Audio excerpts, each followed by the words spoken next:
While you control no cards and this is the only card in your hand, when an opponent's monster declares an attack, you can discard this card, destroy as many cards as possible your opponent controls, and then what? You can special summon a monster from your deck. So on one hand, you can't control any cards. This has to be the only card in your hand and your opponent has to attack. But on the other hand, you get to destroy basically everything your opponent controls. You get to special summon a monster from your deck. And there's no restriction on what monster you can summon.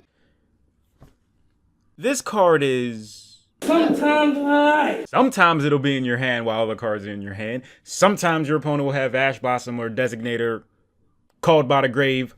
Whatever. But let's be clear though, just because this can be negated with those two cards doesn't make it bad, but the fact that those two cards can negate it makes it worse.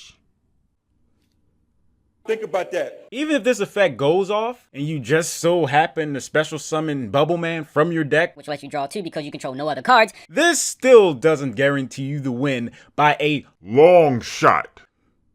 Message. If you get hit with evenly matched, you can still win, but the odds of you winning are not in your favor. But that also has to do with the person playing evenly matched, which also plays in part of the situation, how many cards the opponent has when they activate it. But with this, it literally doesn't matter who's playing the card. You will be losing when you play this, no matter what. Which is the entire point of the card effect, I understand. While you control no cards, this is the only card in your hand when your opponent attacks.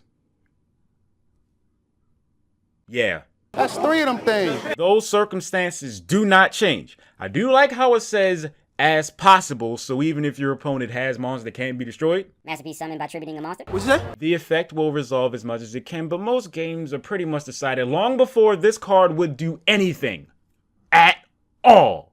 True. It being a fairy means that it can be searched with Cyber Angel Ben 10. But that don't matter. Sure, people can try to find an argument for that, just for the sake of being different, but being searchable with Cyber Angel Ben 10 and being able to send this from your hand to the graveyard to negate something with Herald of Profession applies to every single fairy monster in existence. So if that just happens to be part of your argument, I ain't hearing it. This does, in fact, prevent you from dying from an attack. But if you're playing this card, you're expecting to be put in a very specific situation. That can happen, but not often. And even if it happens, you did nothing special. You just saved yourself and gave you a possible chance at a comeback that's not guaranteed. Guess what? That's what it's supposed to do. That being said, thanks for watching. I ask if an ad shows up to click what or watch what. If you would like, help me! Help me! Without spending your own money, my Patreon's in the description if you just so happen to be feeling just a little bit generous. Thank you for your patronage. Gratitizzle, Discord server link description. I appreciate you.